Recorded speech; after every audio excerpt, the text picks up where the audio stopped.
കർണാടകത്തിലെ ഷിരൂരിൽ മണ്ണിടിഞ്ഞ് ലോറി അടക്കം കാണാതായ കോഴിക്കോട് സ്വദേശി അർജുനായി പുഴയിൽ തെരച്ചിൽ വ്യാപിപ്പിക്കുകയാണ് രക്ഷാപ്രവർത്തകർ. കരസേനയുടെ റഡാർ ഉപയോഗിച്ചുള്ള പരിശോധനയിൽ നേരത്തെ സിഗ്നൽ ലഭിച്ചയിടത്ത് ലോറി കണ്ടെത്താനായില്ല. അതേസമയം നദീതീരത്ത് പുതിയ സിഗ്നൽ കണ്ടെത്തിയിട്ടുണ്ട്. ഷിരൂരിൽ നിന്ന് KV ബൈജു തത്സമയം നമുക്കൊപ്പം ചേരുന്നു.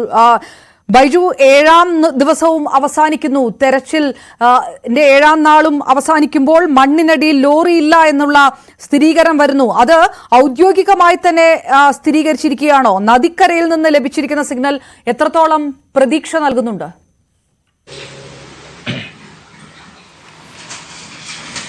അപർണ, തീർച്ചയായും സൈന്യം ഔദ്യോഗികമായാണ് ഈ സ്ഥിരീകരണം ഇപ്പോൾ നൽകിയിരിക്കുന്നത്.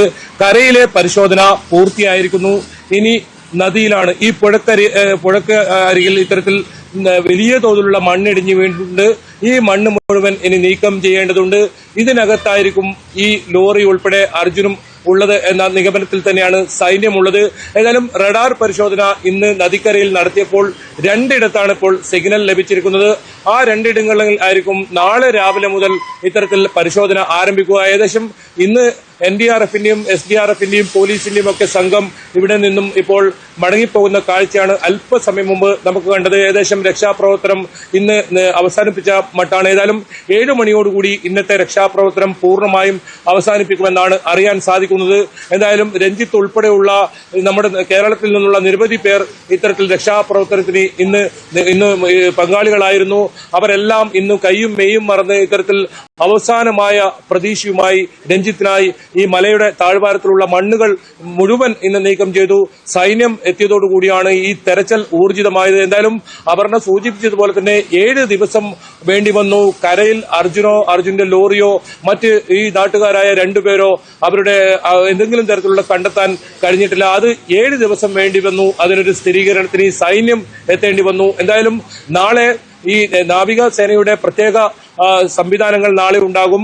അവരുടെ കൂടി സംയുക്തമായ തെരച്ചിൽ സൈന്യം, നാവികസേന, ഒപ്പം നേരത്തെ ഉണ്ടായിരുന്ന എല്ലാ സംവിധാനങ്ങളും, സംസ്ഥാന സർക്കാരിന്റെ സംവിധാനങ്ങൾ, NDRFന്റെ സംഘം, പോലീസ്, ഫയർഫോഴ്സ് എല്ലാം സംയുക്തമായുള്ള തെരച്ചിലായിരിക്കും. എത്രയും പെട്ടെന്ന് ഈ പുഴയിൽ നിന്നുള്ള തെരച്ചിലിൽ നിന്നും ഈ അർജുനെയും ഒപ്പം ലോറിയെയും ഒപ്പം നാട്ടുകാരായ 2 പേരെയും കണ്ടെത്താൻ കഴിയുമെന്ന പ്രതീക്ഷയിലാണ് ഇനിയുള്ളത്. ഏതായാലും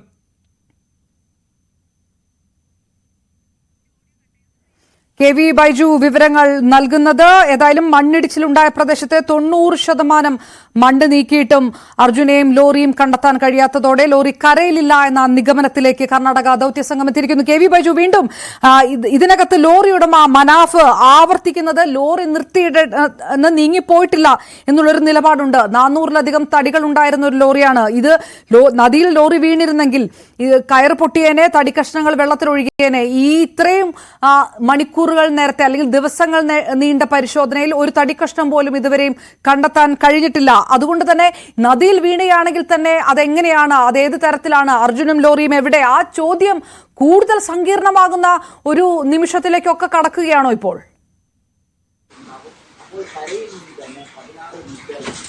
തീർച്ചയായും ഈ ചോദ്യം, അതായത് അർജുൻ എവിടെ, അർജുന്റെ ലോറി എവിടെ എന്ന ചോദ്യം ആവർത്തിച്ച് കഴിഞ്ഞ ദിവസങ്ങളിൽ ചോദിച്ചുകൊണ്ടേയിരുന്നു. ഇപ്പോഴും ആ ചോദ്യം തന്നെ തുടരുന്ന ഒരു സാഹചര്യം. എന്തായാലും ഈ ശക്തമായ മണ്ണിടിച്ചിലാണ് ഉണ്ടായത്, അതിലൊരു സംശയവുമില്ല. കാരണം ഈ പുഴയിൽ നമുക്ക് നോക്കിയാൽ കാണാം ആ മൺകൂനകൾ, ഒരു മല തന്നെ അവിടെ രൂപപ്പെട്ടിട്ടുണ്ട്. അത്തരത്തിൽ പുഴയുടെ ഒരു വശം മുഴുവനായും മൂടിയ നിലയിലാണുള്ളത്. ആ മണ്ണ് മുഴുവൻ ഇനി പുറത്തെടുക്കേണ്ടതുണ്ട്. അതിനടിയിലാണോ നമ്മുടെ അർജുന്റെ ലോറി, അത് ഇനി കണ്ടെത്തേണ്ടതുണ്ട്. അതായത് ഈ മലയുടെ ഈ പുഴയുടെ എതിർവശത്ത് മലയുടെ താഴ്വാരത്തായിരുന്നു അർജുൻ വാഹനം പാർക്ക് ചെയ്തിരുന്നത്. അവിടെയാണ് ഈ വാഹനങ്ങളെല്ലാം ഇത്തരത്തിൽ രാത്രികാലങ്ങളിലും ഉറങ്ങാനും വിശ്രമത്തിനുമായും ഒക്കെ ഇത്തരത്തിൽ പാർക്ക് ചെയ്യുക. ആ സ്ഥലത്തിൽ നിന്നും 4 വരി പാതയും കടന്ന് ഈ പുഴയിലേക്ക് ഇത്തരത്തിൽ ഇത്രയും ഭാരമുള്ള ഒരു വാഹനം, അതിൽ നിറയെ മരമാണ്. ആ മരം ഉൾപ്പെടെയുള്ള ഈ വാഹനം ഏതെങ്കിലും തരത്തിൽ ഒരു അവശിഷ്ടം പോലും, ഈ മരത്തിന്റെ ഒരു അവശിഷ്ടം പോലും ഇതുവരെ കണ്ടെത്താൻ കഴിഞ്ഞിട്ടില്ല എന്നതാണ് ഏറ്റവും ആശങ്കയുണ്ടാക്കുന്നത്. അങ്ങനെയെങ്കിൽ ആ ലോറി ഒന്നാകെ ആ മലയുടെ മണ്ണിടിച്ചിലിനൊപ്പം ഈ പുഴയിലേക്ക് പതിച്ചതായാണ് ഏതായാലും സൈന്യവും ആ രീതിയിലാണ് നിഗമനത്തിലെത്തുന്നത്. അതുകൊണ്ട് തന്നെയാണ് പുഴയിൽ റഡാർ ഉപയോഗിച്ചുകൊണ്ടുള്ള ഈ പരിശോധന നടത്തിയത്. ഈ പരിശോധനയിൽ 2 ഇടത്ത് സിഗ്നൽ കിട്ടിയിട്ടുണ്ട്. പക്ഷേ ഈ റഡാർ ഉപയോഗിച്ചുള്ള സിഗ്നൽ അത് ലോറിയുടേത് തന്നെ ആകണമെന്നില്ല. ഏതെങ്കിലും ലോഹം ഉൾപ്പെടെയുള്ള വസ്തുക്കൾ, അത്തരം വസ്തുക്കൾ ഉണ്ടെങ്കിൽ റഡാർ അത് കണ്ടെത്തും. ഏതായാലും വലിയ 8 മീറ്റർ ആഴത്തിൽ വരെ ഇത്തരത്തിൽ സിഗ്നൽ കണ്ടെത്താൻ ഉള്ള അത്തരത്തിലുള്ള ഒരു റഡാർ സംവിധാനമാണ് സൈന്യം ഇന്ന് കൊണ്ടുവന്നത്. ഒപ്പം ഒരു സ്വകാര്യ ഏജൻസിയുടെ ഒരു റഡാറും ഇന്ന് സ്ഥലത്ത് കൊണ്ടുവന്നു. ഈ 2 റഡാറുകളും ഇത്തരത്തിൽ ഇന്ന് പരിശോധനക്കായി ഈ ഉടനീളം ഉണ്ടായിരുന്നു. ഇപ്പോഴും റഡാർ ഉപയോഗിച്ചുകൊണ്ട് ഈ നദിക്കരയിൽ പരിശോധന തുടരുകയാണ്. അപ്പോഴും മലയുടെ താഴ്വാരത്തിലുള്ള ഈ മുഴുവൻ മണ്ണും ഇപ്പോൾ മാറ്റിയിരിക്കുന്നു, അവിടെ നിന്നും നീക്കം ചെയ്തിരിക്കുന്നു. അതായത് റോഡ് ഗതാഗത യോഗ്യമായിരിക്കുന്നു. എങ്ങനെയാണോ നേരത്തെ ഉണ്ടായിരുന്നത് അതേ രീതിയിൽ ആ റോഡ് ഗതാഗത യോഗ്യമായിരിക്കുന്നു. പക്ഷേ പുഴയിൽ ഇത്തരത്തിൽ പതിഞ്ഞിരിക്കുന്ന മണ്ണുകൾ എല്ലാം തന്നെ ഇനി നീക്കം ചെയ്യേണ്ടതുണ്ട്. അത്രത്തോളം ദുഷ്കരമാണ് ഇനി വരാനുള്ള പ്രവർത്തികൾ. ഇനിയാണ് യഥാർത്ഥത്തിൽ അത്ര ദുഷ്കരമായ പ്രവർത്തികൾ വരുന്നത്. നേരത്തെ ഈ മലയുടെ മുകളിൽ നിന്നും വീണ മണ്ണും കല്ലും ചെളിയും ഒക്കെ മാറ്റാൻ തന്നെ ഇപ്പോൾ 7 ദിവസം എടുത്തിരിക്കുന്നു. അങ്ങനെയെങ്കിൽ ഈ പുഴയിൽ നിന്നും ലോറിയും അർജുനെയും എങ്ങനെ കണ്ടെത്തും എന്ന ഒരു ചോദ്യം തന്നെയാണ്. വലിയ അത്തരത്തിലുള്ള ദുഷ്കരമായ പ്രവർത്തി തന്നെയാണ് ഈ സൈന്യത്തിനും തിരികെ എത്താം.